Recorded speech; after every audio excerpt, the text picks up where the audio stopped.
Hello dear students, welcome to our YouTube channel. So आज के इस वीडियो में हम डिस्कस करेंगे sample question paper mathematics class 10 basics. So session 2021-22। So ये सीबीएसई ने अभी लॉन्च किया है पेपर, सो इसको हम आज सॉल्व करेंगे। So let's see what are the instructions. So time is 2 hours, maximum marks are 40। So general instructions are The question paper is divided into 3 sections और 14 questions होंगे और 3 sections में divide है। सेक्शन ए में आपके 6 questions होंगे 2 marks के, so total marks becomes 12 और internal choice has been provided in 2 questions here and in section B it consists 4 questions of 3 marks, so ये भी आपका 12 marks का रहेगा section B।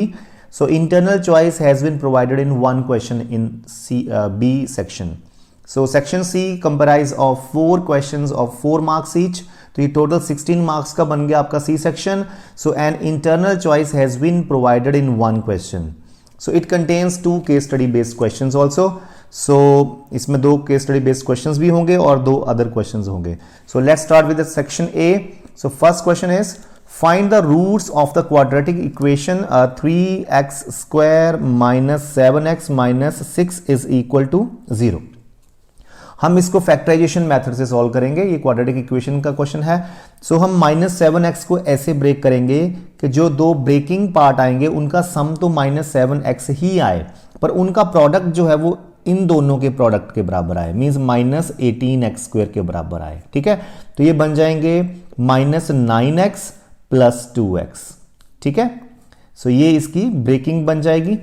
So if you see here, इन दोनों में कॉमन क्या है, 3x कॉमन है, बचा क्या x और यहाँ पे -3 3 9, सो 3 इज लेफ्ट। इन दोनों में कॉमन है +2, सो यहाँ पे बचा x और plus minus is minus, 2 3 6।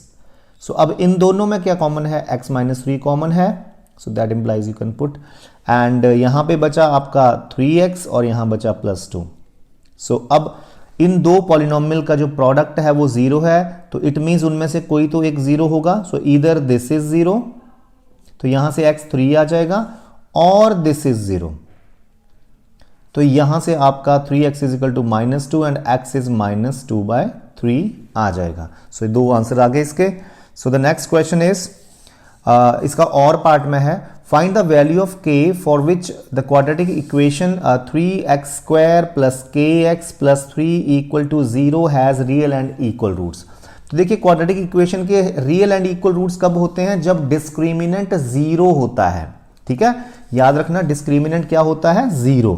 So it means discriminant होता है b² - 4ac, that should be 0। जब ये 0 होता है तो क्वाड्रेटिक इक्वेशन के 2 इक्वल एंड रियल रूट्स बन जाते हैं। सो यहाँ पे a जो 3 है, ठीक है, b आपका k है और c आपका 3 है, राइट। तो भर दो value, b² means k² -4 × a × c is 3 = 0। So k² - 36 is equal to 0। ठीक है, सो k² = 36 आ जाएगा और k = ±6 आ जाएगा। सो 2 आंसर आएंगे इसके, एक 6 और एक -6 आंसर आ जाएंगे। Second question is 3 cubes each of volume 64 cm³ are joined end to end to form a cuboid।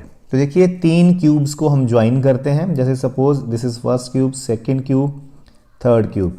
इन तीनों को अगर हमने ज्वाइन करा तो देखिए 3 ज्वाइन हो गए।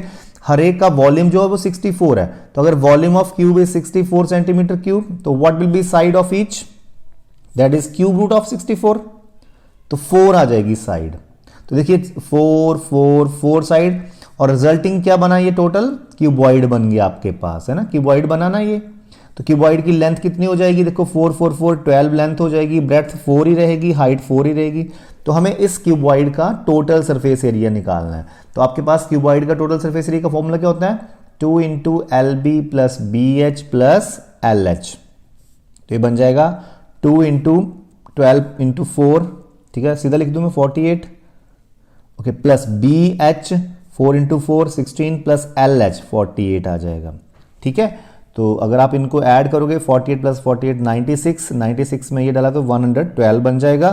सो 112 × 2 = 224 cm² आ जाएगा इसका answer. So presentation dear students you will do properly. यहाँ पे आपको मैं अंडरस्टैंडिंग पार्ट दूंगा और प्रेजेंटेशन कैसे करनी है पेपर में, हर एक लाइन अच्छे से लिखनी है, that depends on you. So next is an inter-house cricket match was organized by a school. Distribution of runs made by the students is given below. Find the median runs scored. So हमें median निकालनी है यहाँ पर। ये आपके class mark आ जाएंगे, sorry आपके class intervals आ जाएंगे और ये फ्रीक्वेंसी आ जाएगी। तो ये मैंने नोट डाउन कर लिए हैं। तो हमें मीडियन निकालने के लिए हमें क्यूमुलेटिव फ्रीक्वेंसी निकालनी पड़ती है सबसे पहले। और क्यूमुलेटिव फ्रीक्वेंसी कैसे निकालते हैं, फर्स्ट फ्रीक्वेंसी को एज इट इज लिख दो, अब इसको ऐड करते जाओ। 4 + 6 10, 10 + 5 15, 15 + 3 18 + 4 22 is the cumulative total frequency here. So इसका सम अगर आप देखो तो ये भी 22 ही आता है, ये दोनों बराबर आते हैं। So अब now what we do, we will find out n/2. This is n is 22, तो n/2 कितना हो जाएगा, 11 हो जाएगा। 22/2 is 11. So अब हम देखेंगे CF में 11 से बड़ा नंबर कहाँ आएगा। ठीक है, CF में 11 से बड़ा नंबर कहाँ आएगा, ये है। तो this is your median class, ये आपकी मीडियन क्लास बन गई। So median class is 40 to 60, median class is 40 to 60 बन गई आपकी। अब क्या करना है, आपने फॉर्मूला लिख देना है पहले यहाँ पे। ये देखिए फॉर्मूला होता है मीडियन का L प्लस, ये आपको रिमेंबर करना पड़ेगा, L plus n/2 minus CF/F into H आ जाएगा। ठीक है, सो L क्या होता है, L is the lower limit of median class, तो 40 है लोअर लिमिट। n/2 आपके पास 11 दिया हुआ है ऑलरेडी। CF जो है वो आपने क्या करना है, एक CF देखो, ये मीडियन क्लास की CF 15 है ना, एक पिछली CF आपने लेनी है, तो CF is 10 here and frequency आपने मीडियन क्लास की लेनी है, दैट इज 5, और H is here class size, वो 20 का क्लास साइज चल रहा है। Now fill the value. So median आपकी क्या बन गई, L plus 11 minus 10/F is 5 into H is 20। So ये बन जाएगा 40 प्लस 5 4 जा, सो देखो 11 माइनस 10 इज 1, तो 1 इंटू 4 इज 4, सो 44 आपका runs is the median. Now the fourth question is, find the common difference of the AP 4, 9 and 14. Find the common difference. So देखिए हमारे पास AP है 4, 9 and 14. So common difference D होता है, आप second term minus first term कर दो या third term minus second term कर दो तो वो आपका सेम ही आता है। तो 5 is the common difference.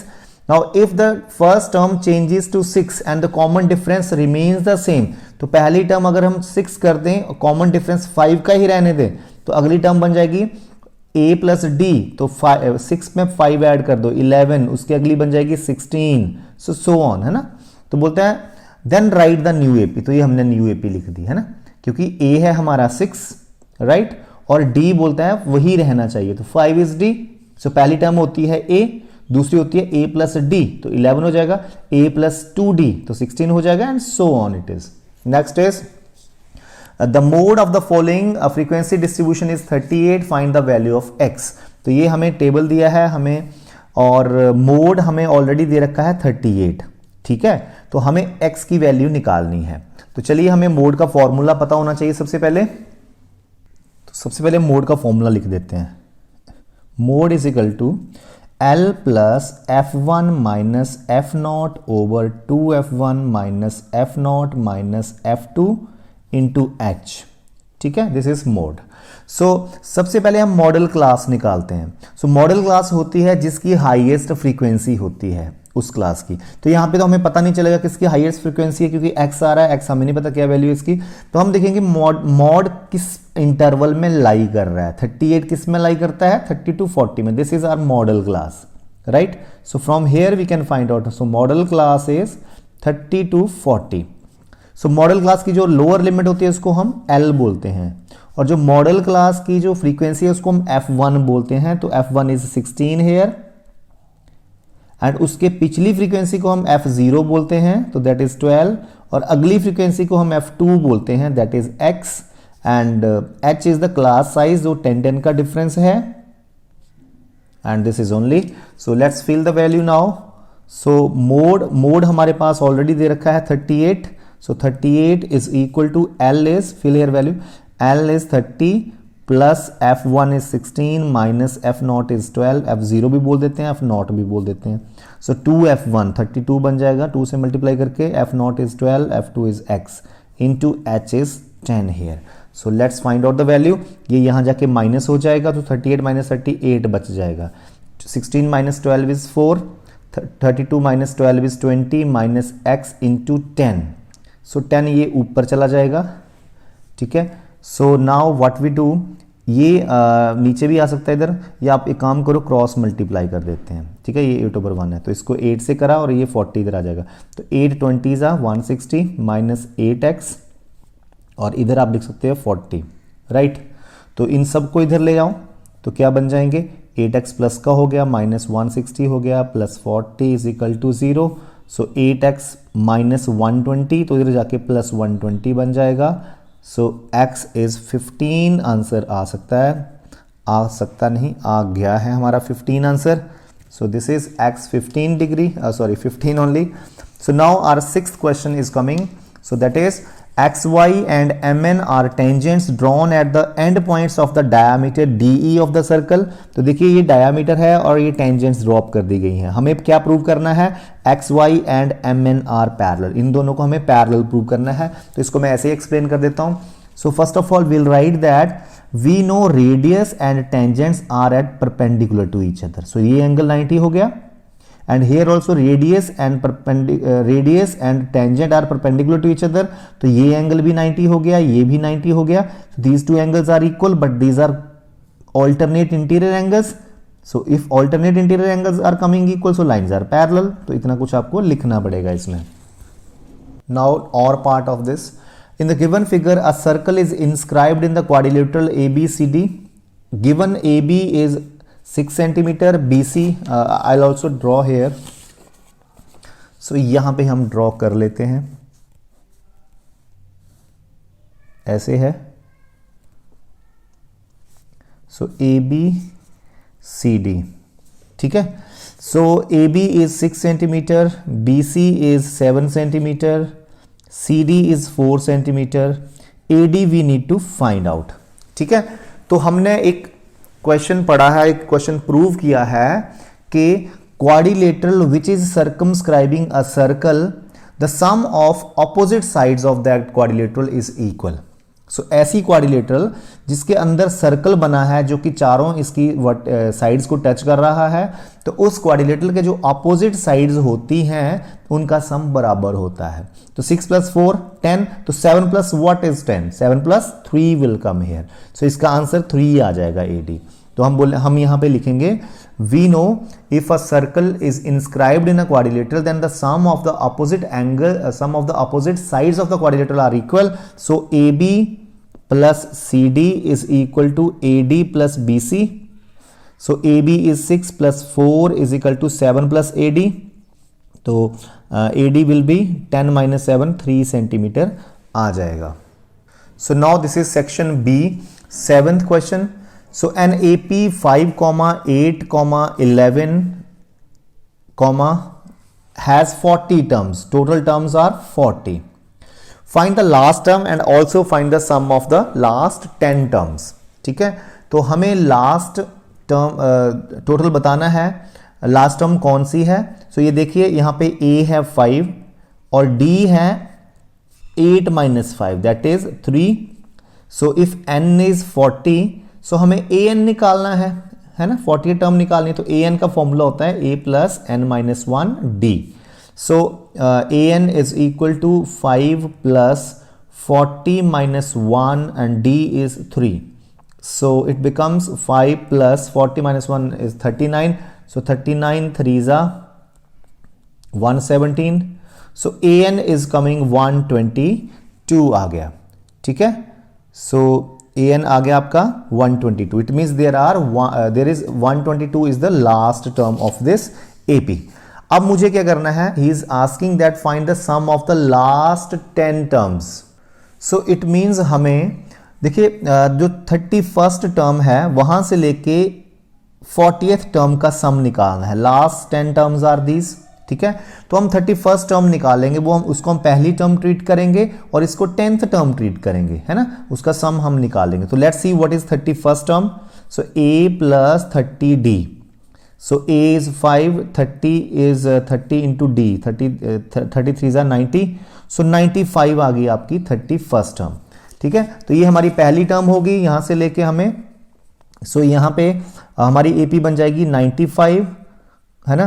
तो D इज हियर 3, सो अगली 98 बन जाएगी and so on so on so on. Last term हमारी 40th होगी 122, इसका सम निकालना है अब हमें। तो यहाँ पे देखिए हमारे पास फॉर्मूला होता है सम का, SN is equal to n/2 into A plus last term, you can say AN और L भी बोल सकते हो, ठीक है। तो हमें लास्ट 10 टर्म्स का सम निकालना, तो S10 यहाँ पे आ जाएगा n/2, है ना। तो 10 टर्म्स हैं तो 10/2, पहली टर्म यहाँ पे 95 गिनी जाएगी प्लस लास्ट टर्म 122 गिनी जाएगी। सो 5 इंटू 217 आ जाएगा, सो ये 1085 आ जाएगा आपका आंसर, ठीक है। So the next is 8th question. A tree is broken due to storm in such a way that the top of the tree touches the ground and makes an angle 30 degree with the ground। तो देखिए मान लो ये tree है, AB is a tree और ये C point से cut गया, ठीक है, यहां से ब्रेक हो गया और ये CB जो पोर्शन है वो यहां गिरा आके और ये ग्राउंड के साथ 30 डिग्री का एंगल बना रहा है, ठीक है। Length of the broken upper part of the tree is 8 metre. तो बोलता है ये ब्रोकन पार्ट जो है उसकी लेंथ है 8 metre, means CD is 8 metre. Find the height of the tree before it was broken. हमें ये टोटल हाइट निकालनी है, इट मींस हमें पहले AC निकालना है और फिर CD तो है ही हमारे पास, that is equal to this, ये भी 8 ही होगा ना। तो हमें AC निकालना है और 8 ऐड कर देना है उसमें और हमारा टोटल ट्री की लेंथ आ जाएगी। तो यहाँ पे आपने क्वेश्चन को एक्सप्लेन करना है कि let in figure AB is a tree which is broken at point C and the broken part is towards CD which touch the ground at point D, so angle D is 30 degree, ऐसा सब कुछ लिखना है आपने। अब हम इस triangle में आ जाएंगे। सो इन राइट एंगल्ड ट्रायंगल कौन सी है, ACD। तो देखिए मुझे AC निकालना है, तो AC over CD which is given, तो ये बन गया P ओवर H होता है साइन थीटा, सो साइन 30 बन जाएगा।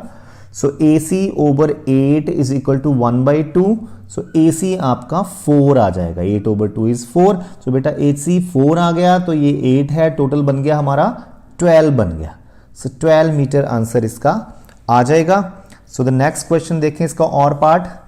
Two poles of equal height are standing opposite to each other on either side of the road 80 metre wide। तो देखिए दो पोल हैं जिनकी सेम हाइट है, तो ये देखिए सेम हाइट वाले दो पोल हैं, तो इनकी हाइट को मैं h मान लेता हूं, चलिए। So AB and CD are two poles of height h and road है 80 मीटर वाइड, ये 80 मीटर है। From a point between them on the road, the angle of elevation of the top of the two poles are 60 and 30। So एक point ले लिया यहाँ से इस पोल का एंगल ऑफ एलिवेशन 60 मान लीजिए और यहाँ से इसका एंगल ऑफ एलिवेशन 30 मान लीजिए, ठीक है।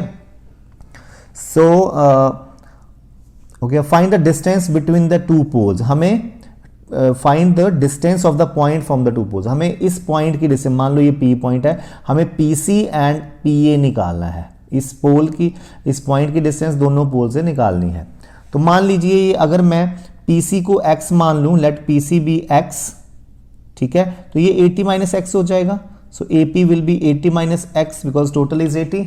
सो अब हम क्या करेंगे, हम दोनों ही ट्रायंगल्स में h की वैल्यू निकाल लेंगे और उनको इक्वल कर देंगे, ठीक है। तो इस ट्रायंगल की बात करते हैं। In triangle PCD h over PC P over B tan 30 आ जाएगा, P over B।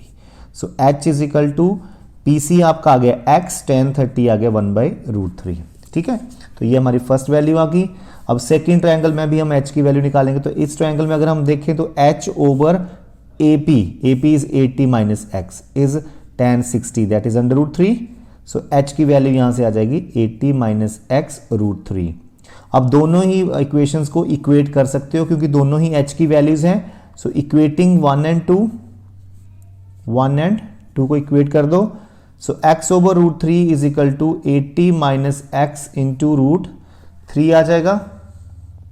So root 3 से मल्टीप्लाई हो जाएगा यहाँ पे, तो 3 बन जाएगा, तो x is equal to 3 into 80 minus x, so x is equal to 380 ज़ा 240 माइनस 3x, इधर आके ये 3x प्लस का हो जाएगा, तो 4x is equal to 240, so x is equal to 60 आ जाएगा आपका। ठीक है, तो यहां से देखिए पहला पॉइंट तो 60 डिस्टेंस है और दूसरे की 80 माइनस 60 दैट इज 20, तो 60 और 20 डिफरेंस आ जाएगा।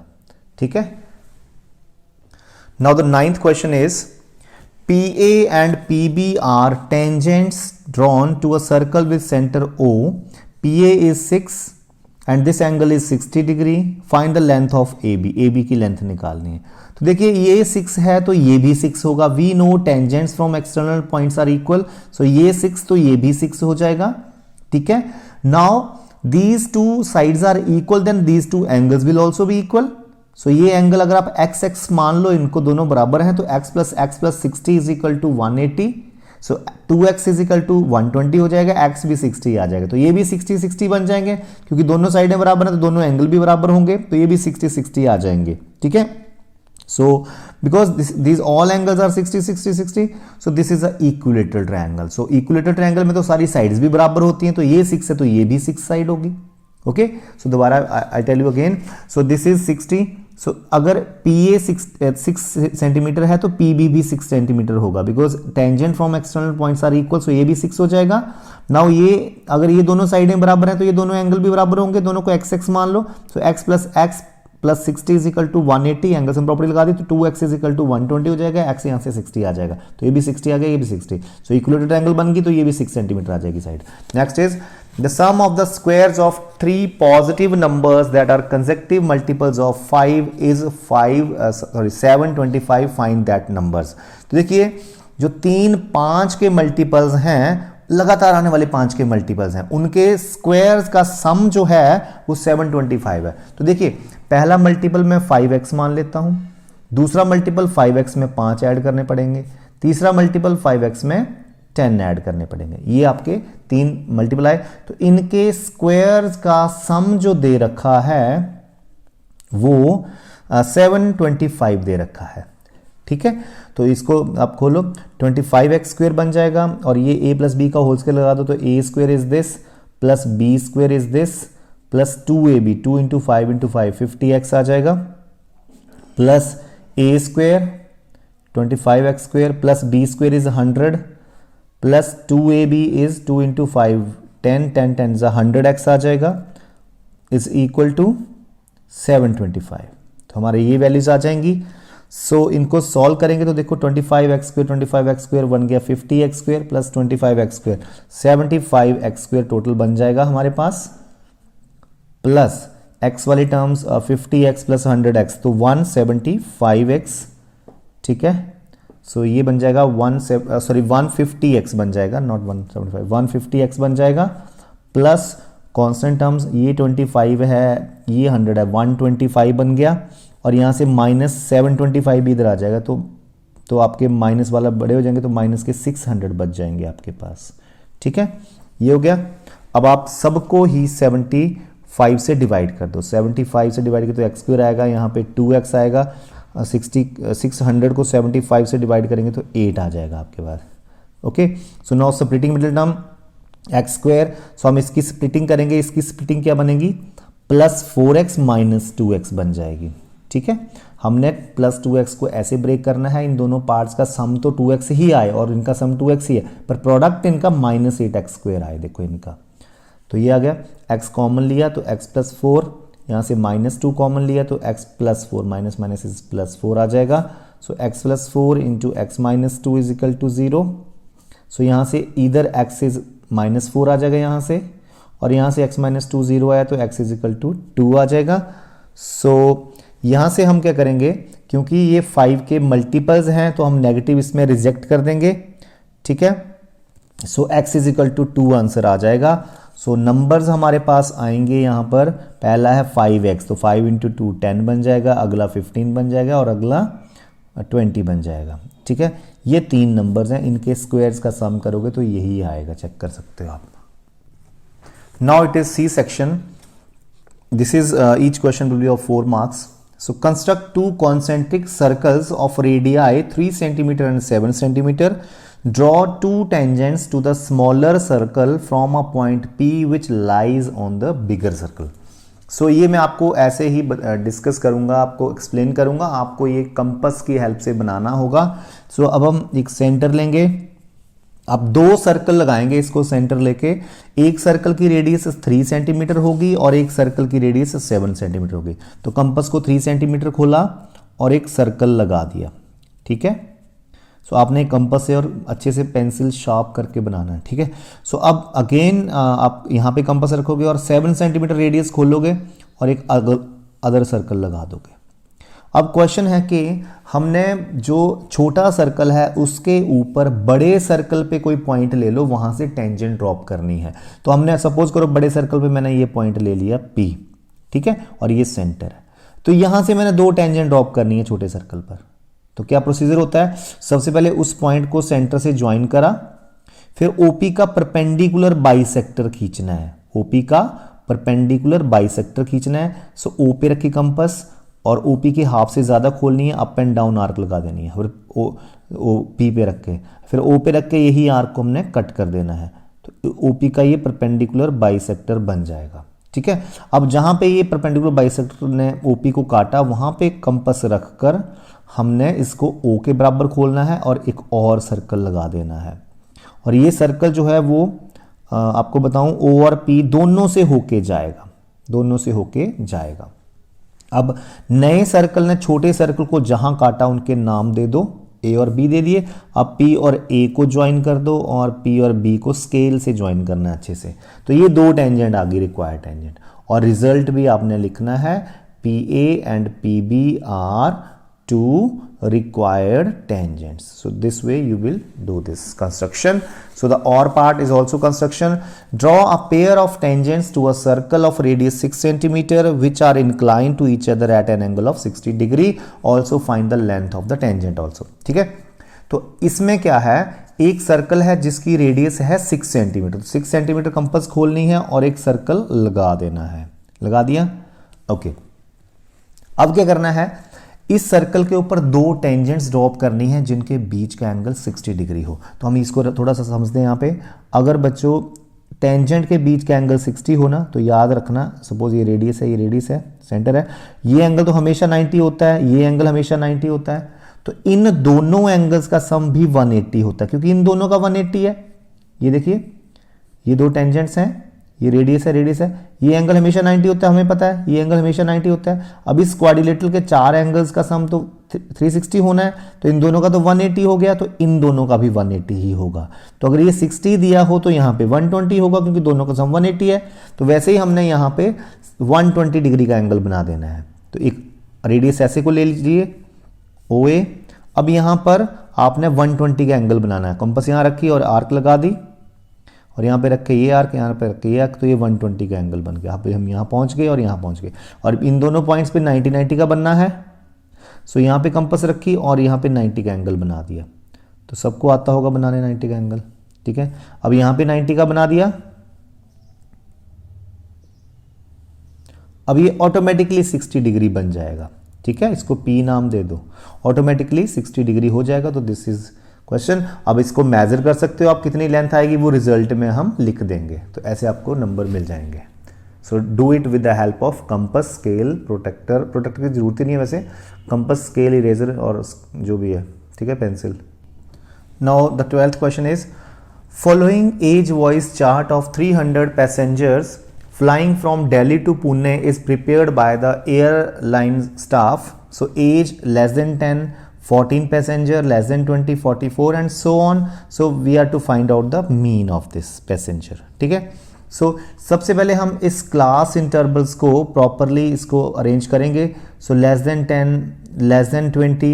So these are given here cumulative frequency. तो ये cumulative frequencies आपको दी गई हैं. So इनको हमने अच्छे से अरेंज करना है. So ये CF है, you can say. ठीक है, और हमने F में चेंज करना है इसको, और इसको हम क्लास इंटरवल में चेंज करेंगे. तो देखिए 10-10 का फासला है. तो पहला इंटरवल बनेगा 0 to 10, फिर 10 to 20 बन जाएगा, 20 to 30 बन जाएगा, 30 to 40, 40 to 50, 50 to 60, 60 to 70 बन जाएगा, एंड देन 70 to 80 बन जाएगा। और यहाँ पे हमारे पास क्यूमुलेटिव फ्रीक्वेंसीज हैं 14, 44, ठीक है, देन 82, 134, 184, 245, 287 एंड 300। सो हमें इसको सबसे पहले एफ में चेंज करना है, क्योंकि देखो 300 पैसेंजर और लास्ट में भी 300 आ रहा है, तो it means this is not frequency, this is cumulative frequency. तो देखो कैसे हम चेंज करते हैं। हम पहले को तो 14 लिखेंगे, अब 44 माइनस 14 करेंगे 30 आ जाएगा, 82 माइनस 44 करेंगे 38 आ जाएगा, 134 माइनस 82 करेंगे तो 52 आ जाएगा। अब 184 माइनस 134 करेंगे तो 50 आ जाएगा।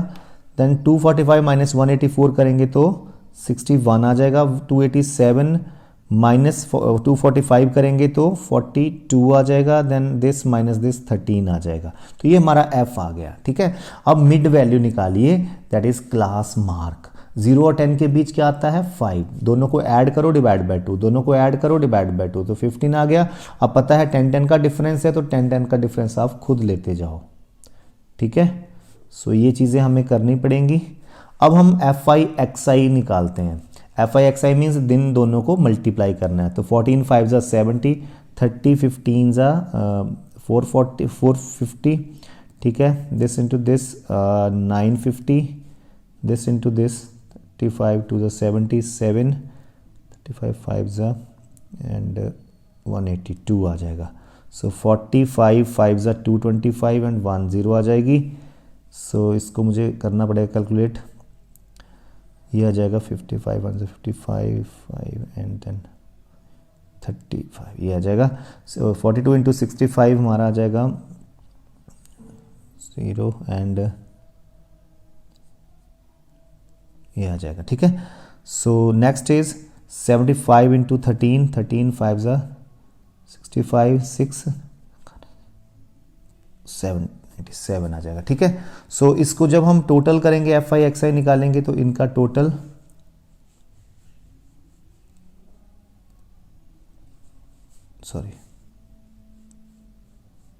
सो this is coming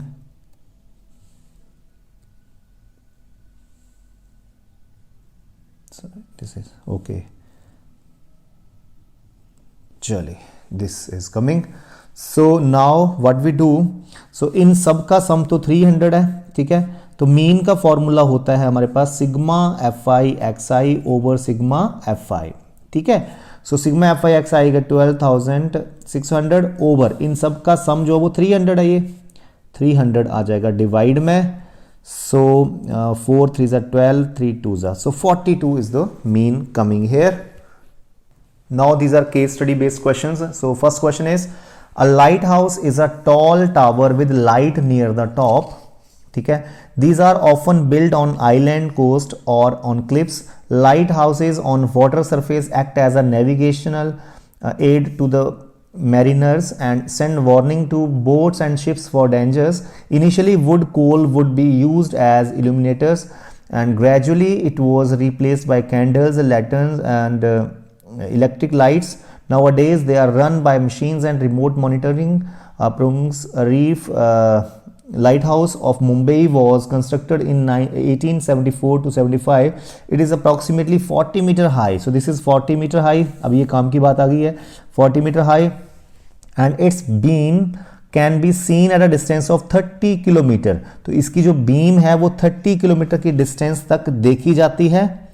So next is a ship and a boat are coming towards the lighthouse from the opposite directions. Angles of depression of flashlight from the lighthouse to the boat and ship are 30 and 60. So यहाँ से boat आ रही है, यहाँ से ship आ रहा है। So यहाँ पे एंगल ऑफ डिप्रेशन 30 है तो ये भी 30 डिग्री हो जाएगा, ये 60 है तो ये भी 60 डिग्री हो जाएगा आपका। So questions are first question is which of the two boat or ship is nearer to the lighthouse, find its distance from the lighthouse. So देखिए शिप का यहाँ पे एंगल ऑफ डिप्रेशन बड़ा है ठीक है, तो ये ज्यादा क्लोज है। जैसे जैसे शिप जो है, जो कोई चीज है क्लोज होती जाती है, तो एंगल ऑफ एलिवेशन और यू कैन से एंगल ऑफ डिप्रेशन जो है वो बड़ा होता जाता है। तो 60 वाला बड़ा है, तो ये इट मींस ये ज्यादा क्लोज है हमारे इससे लाइट हाउस से, ठीक है। तो हमें क्या निकालना है, which of the two is closer, तो ship is closer, find the distance from the light house. तो इसकी डिस्टेंस निकालनी है लाइट हाउस से, सो हमें BC निकालना है यहां पर। तो BC को ऊपर रखो ट्रायंगल में, in triangle ABC, BC over this is 40 ना AB, so AB is equal to B over P। So what is B over P, cot 60, ये भी 60 होगा क्योंकि alternate interior angles are equal, तो cot 60 आ जाएगा।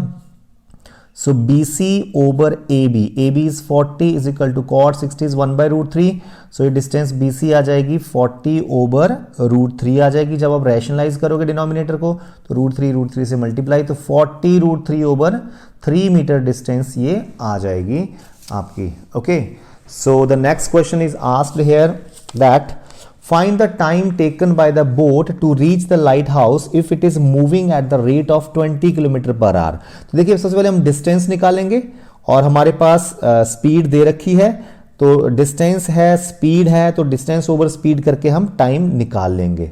ओके, तो सबसे पहले हम BD निकालेंगे, है ना।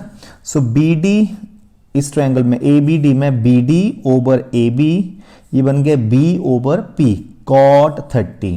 सो cot 30 होता है root 3, so BD over AB, AB is 40 is equal to root 3, so BD आपका आ जाएगा 40 root 3। So this is distance, so distance is 40 root 3 metre, ठीक है। और स्पीड है हमारी 20 किलोमीटर पर आवर। सो इसको हम मीटर पर सेकंड में बदल सकते हैं, तो 20 को अगर हम 5 ओवर 18 से मल्टीप्लाई करें तो मीटर पर सेकंड आ जाता है speed. So it becomes 9 and this 10, so 50 over 9 metre per second speed आ गई, और ये मीटर डिस्टेंस है। तो we know time is distance over speed, so ये आपका टाइम सेकंड्स में आएगा, तो cut, so 36 over 5 root 3 seconds में आंसर हमारा ये आ जाएगा। अगर आप रूट की वैल्यू भी भर सकते हो 1.7 जो भी भरनी है, otherwise this is also fine, right. So our next question is coming now. Krishna Nagar is a small town in Noida district of West Bengal, Nadia sorry. Krishna Nagar clay dolls are unique in their realism and quality of their finish. They are created by modeling coil of clay over a metal frame. The figures are painted in natural colors and their hair is made either by sheep's wool or jute. So artisans make models starting from fruits, animals, god, goddess, farmer, fisherman, weavers to Donald Duck and present cosmic characters. These creations are displayed in different national and international museum. So here are few images not to scale, है ना, of some clay dolls of Krishna Nagar. तो यहाँ पे images हैं. So doll 1, doll 2, doll 3, doll 4, right? So the ratio of diameters of red spherical apples in doll 1 to that of spherical oranges in doll 2 is 2:3, ठीक है।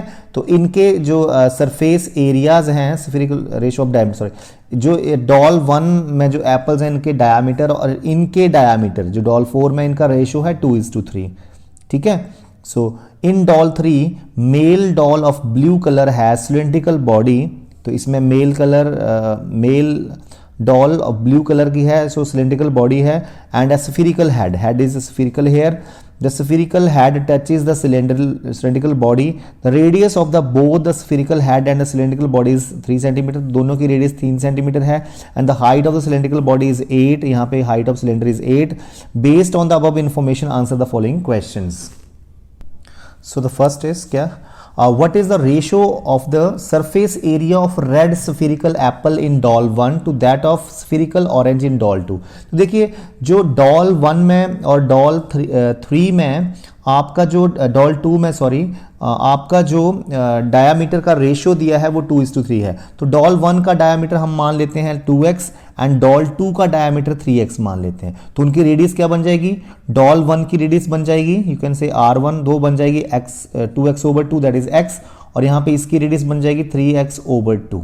ठीक है, अब इनके सरफेस एरिया का रेशियो निकालना है, तो इसका सरफेस एरिया हो जाएगा 4πr1² ओवर 4πr2²। ठीक है, 4π cancel, so r1² is x², r2² is इसका स्क्वायर कर दिए तो 9x², और इसका स्क्वायर किया तो 4 वो ऊपर चला जाएगा, सो x² कैंसिल, सो 4:9 आ जाएगा ratio.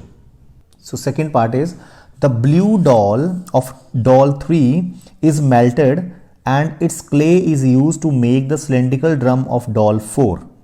If the radius of the drum is 3 centimeter, find the height of the drum. तो देखिए इस डॉल की जो 3 डॉल की जो मेल्ट किया है इसकी क्ले को, और ये ड्रम बना दिया गया है सिलेंड्रिकल। ठीक है, तो पहले हम इसके मेजर्स लिखें। इसमें क्या था, एक सिलेंडर है और उसके ऊपर हेमी स्फीयर सा बना दिया गया है ऐसे। ठीक है, और इससे क्या बना आगे जाके, एक सिलेंडर बना दिया जिसकी रेडियस 3 ही है।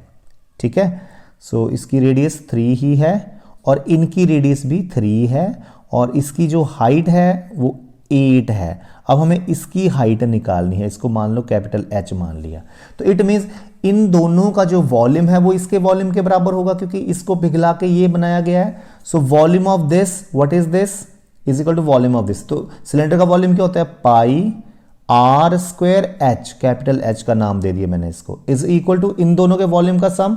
सो इसका सिलेंडर का वॉल्यूम हो गया पाई, है ना, r² that is 3², h is 8, plus इसका वॉल्यूम 4/3 πr³, सो 3³ बन जाएगा। सो आप सब में देख सकते हैं पाई और 3² कॉमन आ रहा है, सो पाई 3² कॉमन ले लो, बचा क्या 8 प्लस 4/3 एंड इंटू 3, एक 3 बच गया यहाँ पे, है ना, तो ये कट जाएंगे। सो h हमारा आ जाएगा 8 + 4 12 आ जाएगा simply. So this is our paper.